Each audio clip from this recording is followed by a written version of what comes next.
प्रदीप है और मेरी पत्नी का नाम मधु है।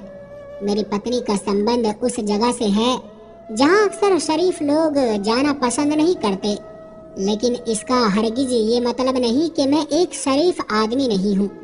बस मैं दिल के हाथों मजबूर था। किसी को पाप की जिंदगी से निकालकर इज्जत देना कौन सा पाप है। हुआ कुछ यूं था कि एक बार मेरे कुछ दोस्त मुझे जिद करके मुंबई की उन गलियों में ले गए जहां हुस्न ही हुस्न है। हर चौबारे से कोई न कोई हसीन परी झांक कर अपने आप को देख रही थी और जैसे हर किसी को अदाएं दिखाकर अपनी तरफ खींच रही हो। मैं वहां गया तो अपने दोस्तों के कहने पर ही था, लेकिन जब मधु नाम की एक कोठे पर नाचने वाली मुझे शराब पेश करने आई तो मैं उसे देखकर दंग रह गया। मुझे यूं लगा जैसे आसमान से कोई परी उतर कर आ गई हो। मैं तो उसकी शराबी आंखों में डूब ही गया था। फिर यूं हुआ कि मैं अपने दोस्तों से छुप छुपा कर उस इलाके में जाता रहा। मैं हर रात मधु का डांस देखने जाता था। मैं क्योंकि करोड़पति बाप का इकलौता बेटा था, इसलिए मुझे पैसे की कोई कमी नहीं थी। मैं हर रात मधु पर नोटों की बारिश कर देता था।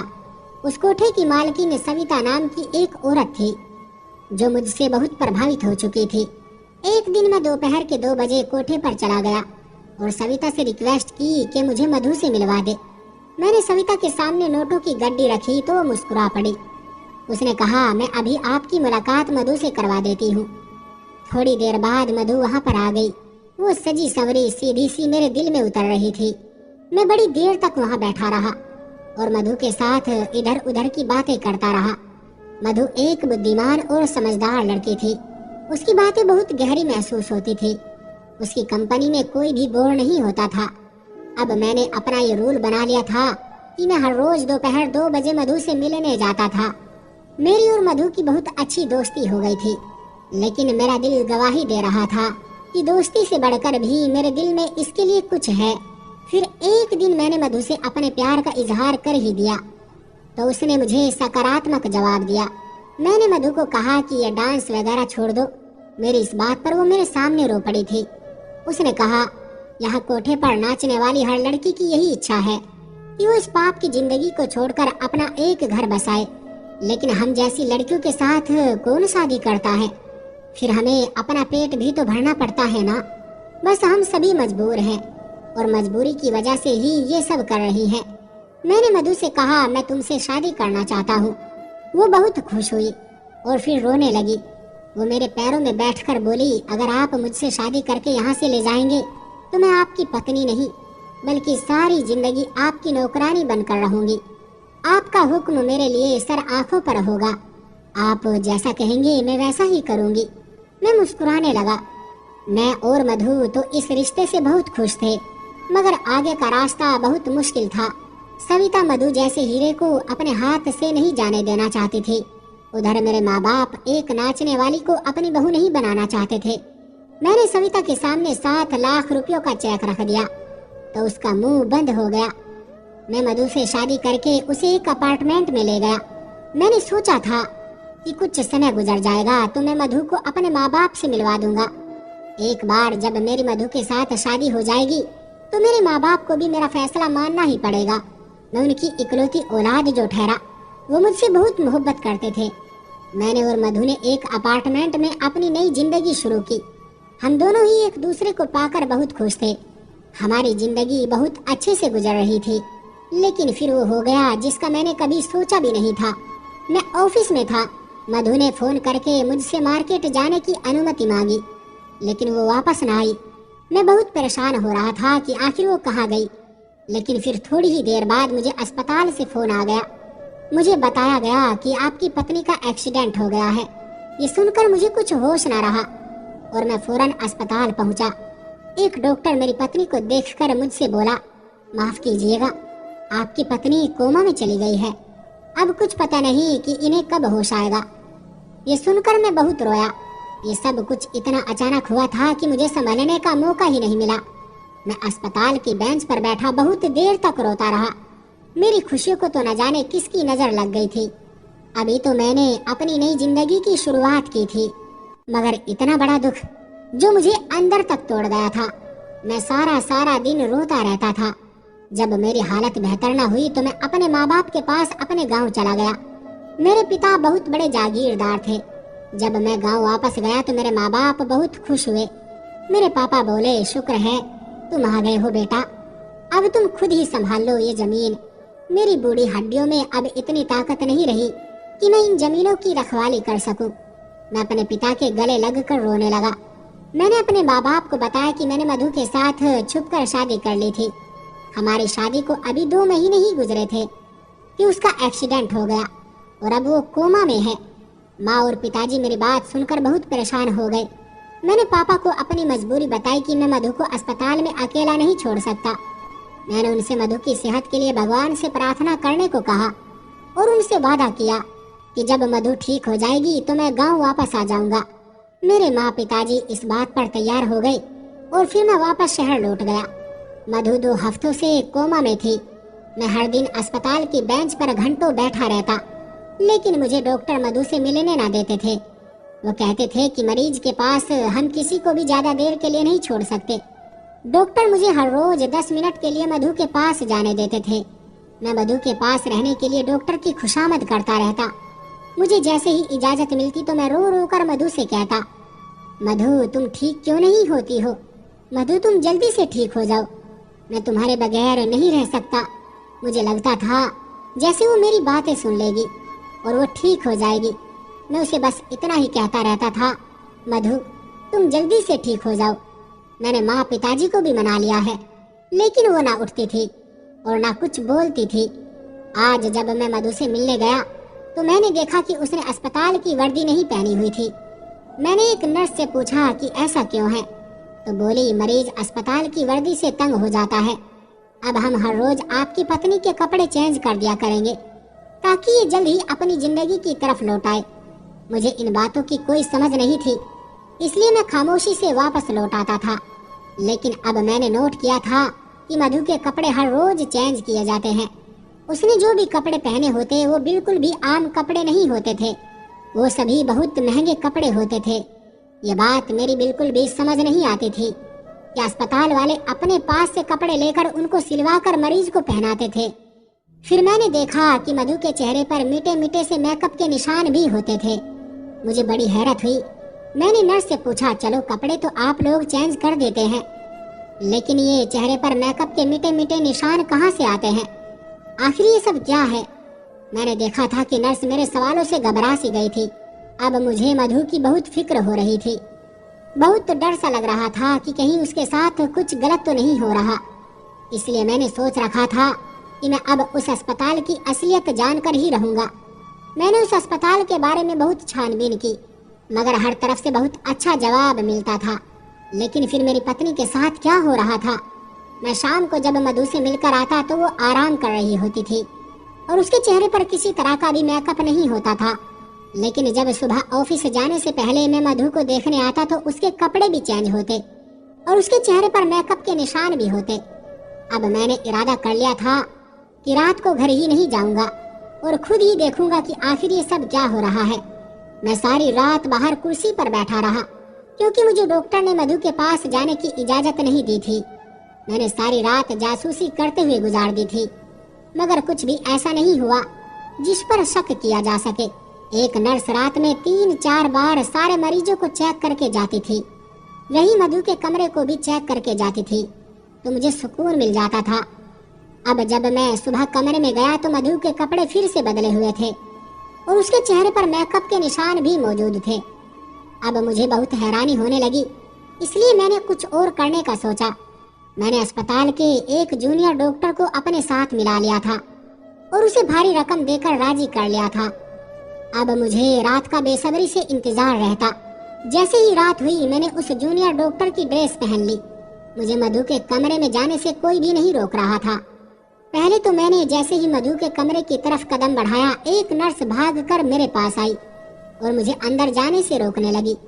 मैं उसके जाने के बाद आराम से मधु के कमरे में चला गया, मगर ये क्या, मेरे तो कदमों तले से जमीन ही निकल गई क्योंकि मधु का बेड तो खाली था। वहाँ तो मधु का नाम और निशान भी नहीं था। मैं बहुत परेशान हो गया और सोचा कि आखिर मधु कहाँ जा सकती है। मैं वैसे ही बाहर निकल आया। मैंने जूनियर डॉक्टर से मधु के बारे में पूछा तो उसने मना कर दिया। मैं अपने चेहरे पर मास्क लगाकर उस नर्स के पास गया जो मधु के कमरे के बाहर चक्कर लगाती थी। मैंने उससे पूछा कि इस कमरे का मरीज कहाँ है, तो वो बोली जहाँ रोज जाती है, आज भी वही गई है। मुझे लगा कि मैं ज्यादा कुछ भी नहीं सुन पाऊंगा। मैंने धड़कते दिल के साथ उस नर्स से पूछा, आखिर वो कहाँ जाती है? तो नर्स मुस्कुरा कर बोली, ज्यादा होशियार मत बनिए, आप भी तो सब कुछ जानते हैं, मुझे क्यों फंसा रहे हैं? अपना हिस्सा आप भी तो ले रहे हैं ना। ये सब मेरे लिए बर्दाश्त से बाहर होता जा रहा था। मैंने जूनियर डॉक्टर की वर्दी उसे वापस कर दी और खुद अपने कपड़े पहनकर वापस अस्पताल की बेंच पर जा बैठा। मैंने पलक तक नहीं झपकी। मैं देखना चाहता था कि आखिर मधु कहाँ से वापस आएगी, लेकिन सुबह के 9 बज गए, मधु अस्पताल नहीं आई। एक नर्स मेरे पास से गुजरी तो मैंने उससे कहा मैं अपनी पत्नी से मिलकर ऑफिस जाना चाहता हूँ। तो वो बोली, जी आप जाकर मिल ले, आपके पास 10 मिनट है। मैं इजाजत मिलते ही बड़ी तेजी से मधु के कमरे में दाखिल हुआ। मधु अपने बेड पर मौजूद थी। उसने आज फिर से कपड़े चेंज किए हुए थे और हर रोज की तरह उसके चेहरे पर मेकअप के निशानात थे। अब मेरे समझ में सारा मामला आ चुका था।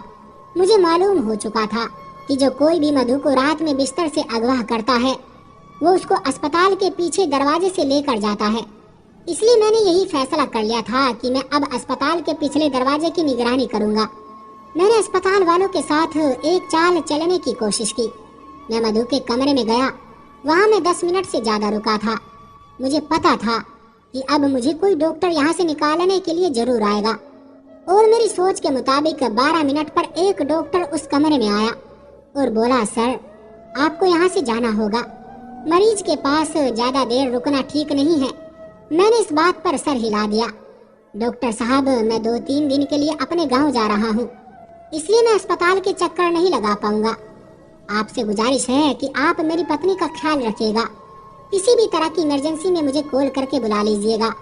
डॉक्टर ने मधु का ख्याल रखने के लिए मुझे यकीन दिलाया तो मैं उनसे मिलकर अस्पताल से बाहर निकल गया, ऑफिस चला गया और शाम को जब ऑफिस से लौटा तो अपना भेष बदलकर चेहरे पर मास्क लगाकर अस्पताल के पिछले हिस्से में जाकर बैठ गया। मुझे थोड़ी ही देर गुजरी होगी जब मैंने कुछ ऐसा देखा जिसे देखकर मेरा दिल ही बैठ गया था।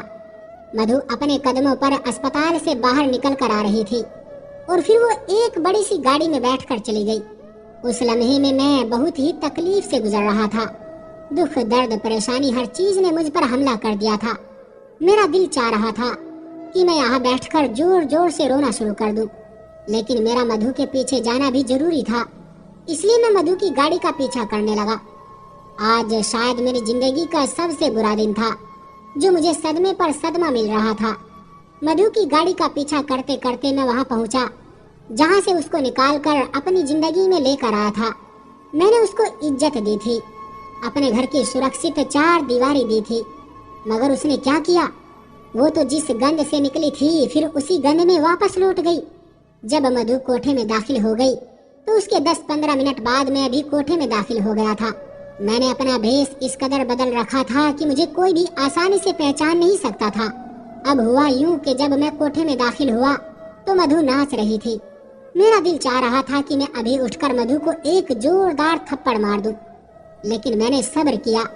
मैं जानना चाहता था आखिर मधु ये सब क्यों कर रही थी, उसने मुझे धोखा क्यों दिया। अगर उसे नाचने का इतना ही शौक था तो उसने मेरे सामने अच्छाई का ड्रामा क्यों किया था। डांस देर रात तक चलता रहा। सुबह 4 बजे के करीब सभी अपने अपने घरों को वापस जाने लगे, लेकिन मैं वहां से ना उठा। जब हॉल खाली हो गया तो मैं उठकर मधु के सामने खड़ा हो गया। मैंने अपने चेहरे से मास्क हटाया तो मुझे देखकर हैरान हो गई। उसका चेहरा डर के मारे लाल हो चुका था। मेरी आंखों में आंसू आ गए थे। मैंने रोते हुए कहा, मधु, अगर तुम ये सब छोड़ नहीं सकती थी तो तुमने क्यों मुझसे कहा कि मैं तुमसे शादी कर लूं? मैंने अपने माँ बाप का दिल भी दुखाया, लेकिन फिर भी तुम मेरी नहीं बनी। मधु भी रोने लगी थी। रोते हुए बोली, कुछ लोग हम जैसे होते हैं जिनकी किस्मत में इज्जत होती ही नहीं। मैं तुमसे शादी करके बहुत खुश थी कि अब मुझे किसी के सामने नाचना नहीं पड़ेगा, इज्जत की जिंदगी गुजरेगी। लेकिन फिर कुछ ऐसा हुआ कि मजबूर होकर फिर से कोठे पर आ गई। मैंने चिल्लाकर पूछा, मुझे भी तो बताओ तुम्हें ऐसी कौन सी मजबूरी आ गई थी कि तुमने ये सब किया? तुमसे पहले एक सेठ मेरी जिंदगी में था, वो भी मेरे डांस का बहुत शौकीन था। उसने मुझ पर पैसा पानी की तरह बहा था। सविता उसे जबान दे बैठी थी कि मैं उसके सिवा किसी और के सामने नहीं नाचूंगी, मगर फिर अचानक से वो सेठ गायब हो गया। उसने मेरे लिए पैसे भेजने छोड़ दिए थे। सविता ने 2 महीने इंतजार किया, लेकिन जब उसकी तरफ से कोई जवाब नहीं आया तो उन्होंने मुझसे एक बार फिर भरी महफिल में डांस करवाना शुरू कर दिया। उन्हीं दिनों मेरी नजर तुम पर पड़ी थी। तुम एक दिन मेरा डांस देखने आए थे। तुम मुझे बहुत ही अच्छे लगे थे। फिर यूं हुआ कि हम दोनों की मोहब्बत परवान चढ़ गई और फिर तुमने 7 लाख रुपए देकर मुझे खरीद लिया। लेकिन हमारी शादी के 2 महीने बाद ही वो सेठ भी वापस आ गया।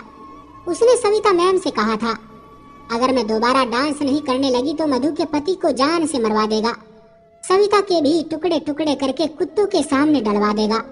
मैं ये कैसे बर्दाश्त कर सकती थी कि मेरा पति ही मुझसे छिन जाए। मैंने आपकी जान बचाने के लिए उस सेठ की बात मानी। मुझे जैसा कहता गया मैं वैसा ही करती गई। उसने कहा कि मैं आपसे दूर हो जाऊं और हर रात सिर्फ मेरे सामने नाचूं। इसलिए मैंने अपने झूठे एक्सीडेंट का बहाना किया और एक डॉक्टर को अपने साथ मिला लिया। फिर मैंने अस्पताल की नर्सों को भी अपने साथ मिला लिया था। सेठ के कहने पर मैंने फिर से कोठे पर नाचना शुरू कर दिया था ताकि उसका ध्यान तुम्हारी तरफ से हट जाए। मेरे लिए यही काफी था कि तुम हर रोज 10 मिनट के लिए मेरे पास आ जाते थे। मैं तुम्हारा चेहरा देख लेती थी, तुम्हारी खबर मुझ तक पहुंच जाती थी। मैंने मधु से पूछा, तुम बताओ क्या तुम अपनी जिंदगी में खुश हो? तो वो रोती हुई बोली, अब इज्जत की जिंदगी का मजा चख चुकी हूँ और अब मुझे ये मजबूरी की जिंदगी अच्छी नहीं लगती। मेरा दिल करता है कि सेठ फिर से कहीं गायब हो जाए और मैं तुम्हारी जिंदगी में वापस आ जाऊं। मैंने मधु के हाथ पकड़कर कहा कि मेरी एक बात तुम याद रखना, बाहर के लोग उस इंसान को ही तोड़ने में कामयाब होते हैं जो अपने घर वालों से बातें छुपाते हैं। अगर तुम सेठ वाली बात मुझे पहले बता देती तो मैं उसका कोई ना कोई हल निकाल लेता और तुम्हें भी इतनी परेशानी न उठानी पड़ती। मैंने मधु को तसल्ली दी, उस सेठ के खिलाफ FIR दर्ज करवाई और फिर उसे पुलिस उठा कर ले गई। अब मैं अपने वादे के मुताबिक गांव वापस आ गया था।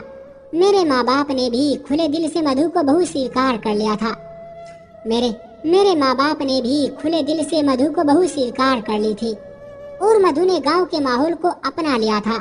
इस तरह मधु और मेरी जिंदगी एक बार फिर से सही रास्ते पर आ गई थी। तो दोस्तों, ये थी हमारी आज की कहानी। आपका क्या कहना है इस कहानी के बारे में? कमेंट करके हमें जरूर बताएं। वीडियो को लाइक कर दीजिए और इसी तरह की कहानियां लगातार देखने के लिए चैनल को सब्सक्राइब करके घंटी को दबाकर ऑल पर सेट कर लीजिए ताकि आने वाली वीडियो का नोटिफिकेशन आपके पास तुरंत पहुंचे। मैं मिलता हूं आपसे अगली वीडियो में, तब तक के लिए धन्यवाद।